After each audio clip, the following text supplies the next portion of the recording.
importa della sua condanna? 30 anni l'ergastolo e fucilazione. Ma che mi interessa a me? 17 figli. Ah, cari miei, se anche a voi moriranno 13 figli. Halo, dengan Fikar di sini.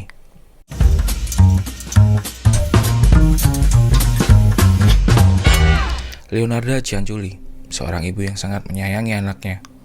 Lemah lembut, dia juga terkenal baik kepada tetangga-tetangganya. Dan dia sangat hobi membuat sabun dan membuat kue yang terbuat dari tubuh manusia. Ini sebuah kisah nyata dari Italia. Leonarda Cianciulli lahir 18 April 1894 di Montella, Italia. Ya, selayaknya manusia normal lainnya, dia tumbuh dan menjalani kehidupan dengan semestinya. Tidak ada hal yang aneh dalam dirinya.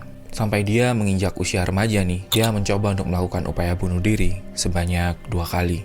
Dan pada tahun 1917, Leonarda memutuskan untuk menikah dengan seorang petugas sensus.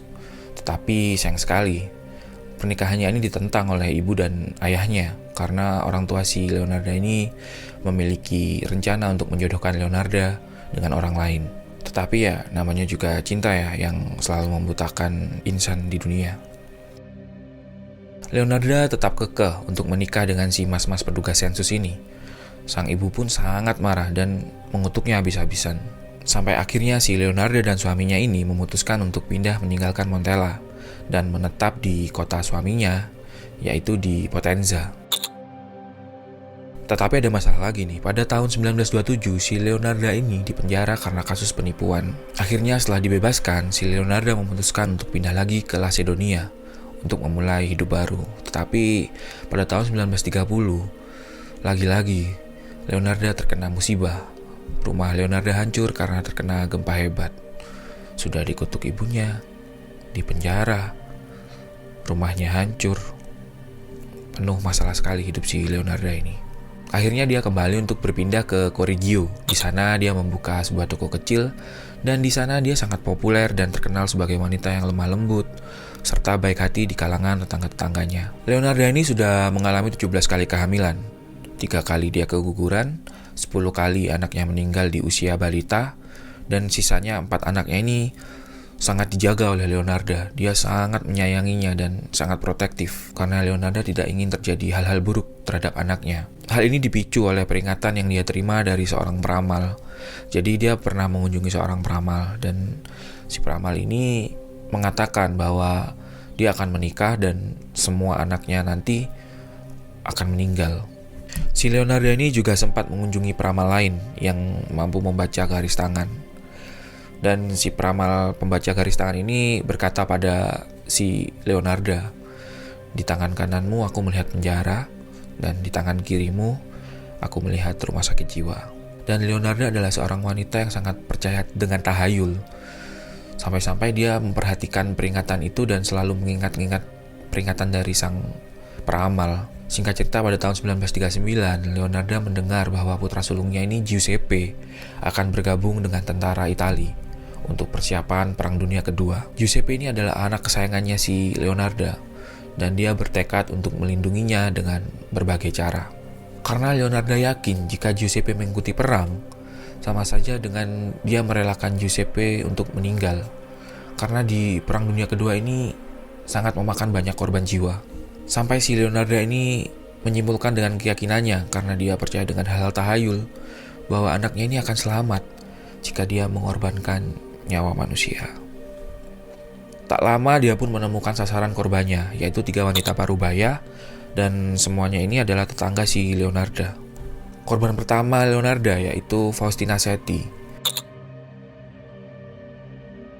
Ya, dia adalah seorang perawan tua yang datang kepadanya untuk meminta tolong untuk mencarikan jodoh. Karena Leonarda Cianciulli ini sebelumnya memberitahu kepadanya tentang pasangan yang cocok untuk dirinya.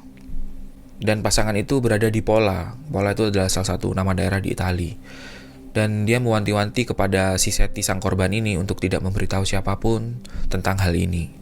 Selanjutnya dia meyakinkan Setti untuk menuliskan surat kepada kerabat dan keluarganya untuk dikirimkan ketika dia nanti sampai di Pola. Untuk memberitahu bahwa semuanya baik-baik saja dan tidak terjadi apa-apa. Dan di hari keberangkatannya, Seti datang mengunjungi rumah Leonarda.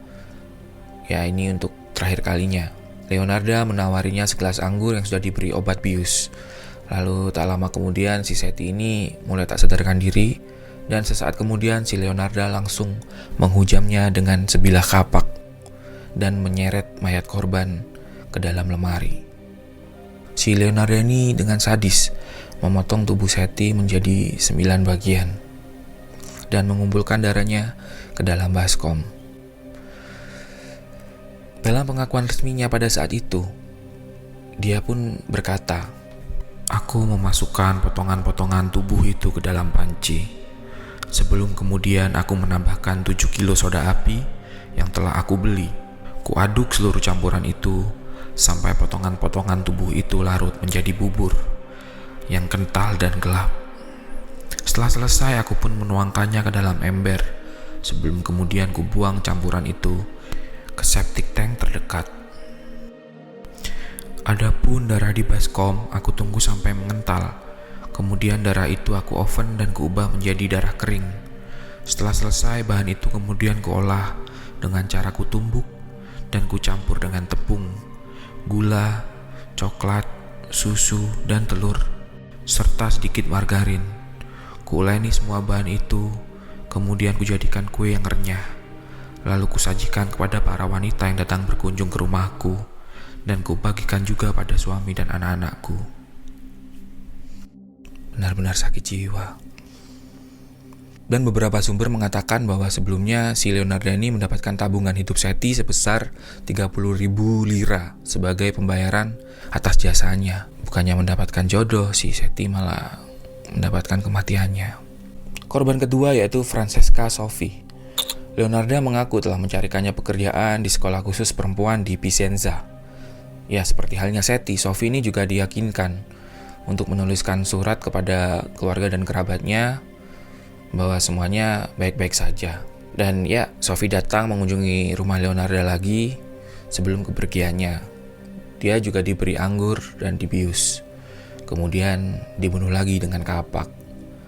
Pembunuhan itu terjadi pada 4 September 1940. Jenazah Sophie diperlakukan sama seperti dengan korban si Seti ini. Dan Leonarda dikabarkan mendapatkan uang sebesar 3.000 lira dari korban keduanya ini. Dan korban yang ketiga yaitu Virginia Cacioppo. Dia adalah seorang penyanyi sopran yang lumayan terkenal di sana, yang pernah bernyanyi di La Scala. Leonarda juga memberinya iming-iming pekerjaan ya. Dia memberikan tawaran pekerjaan sebagai sekretaris seorang impresario misterius di Florence. Seperti halnya dua wanita lainnya, dia diperintahkan untuk tidak memberitahu siapa-siapa tentang hal ini.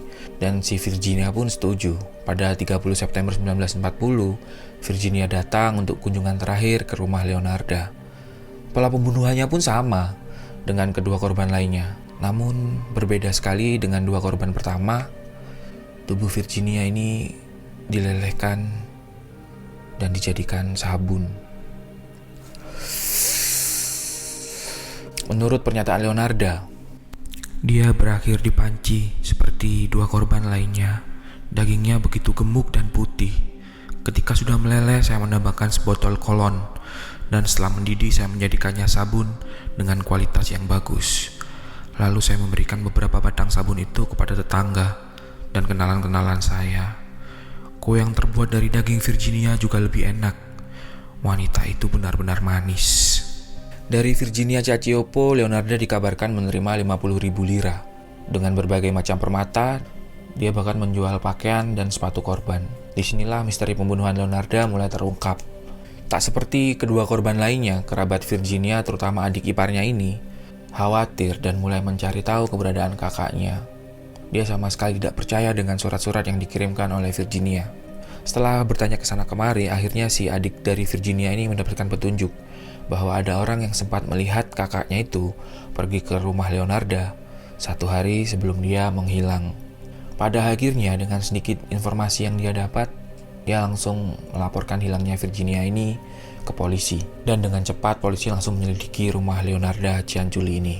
Saat ditanyai dan ditemui polisi, Leonarda Cianciulli ini membela diri. Dan dia mengatakan bahwa semua tuduhan yang dilontarkan polisi dan dilayangkan oleh adik dari Virginia ini salah. Dia sangat yakin dan menyatakan bahwa dirinya tidak bersalah. Namun saudara ipar Virginia ini sangat yakin kalau alasan menghilangnya Virginia pasti diketahui oleh Leonarda. Sampai pada akhirnya para polisi mengancam bahwa mereka akan menghubungi militer dan menghukum anak dari Leonarda ini jika Leonarda tidak jujur. Hal itu membuat Leonarda panik dan pada akhirnya dia mengakui semua perbuatannya. Karena si Leonarda ini sangat menyayangi anaknya dan dia tidak mau anak kesayangannya ini menanggung kesalahan yang dia perbuat. Pada persidangan dia dinyatakan bersalah atas kejahatannya dan diberikan hukuman 33 tahun penjara. Tapi setelah 30 tahun di penjara, 3 tahun sisanya dia dirawat di rumah sakit jiwa. Dan anehnya, hal itu membenarkan ramalan dari peramal yang pernah meramal garis tangan si Leonarda, yang pernah berkata bahwa aku melihat penjara dan rumah sakit jiwa. Sampai pada akhirnya tanggal 15 Oktober 1970, Leonarda Cianculli meninggal karena pendarahan di otak. Saat itu dia masih berada di rumah sakit jiwa di usianya yang menginjak 79 tahun. Itu tadi pembahasan dari Leonarda Cianculli. Mohon maaf jika pembahasan kali ini mungkin mengganggu pikiran kalian. Dan mohon maaf jika ada salah dalam penyebutan nama. Jangan lupa like dan subscribe jika Anda menyukai video ini. Terima kasih sudah meluangkan waktu dan menyaksikan dengan seksama. Sampai bertemu di video-video selanjutnya.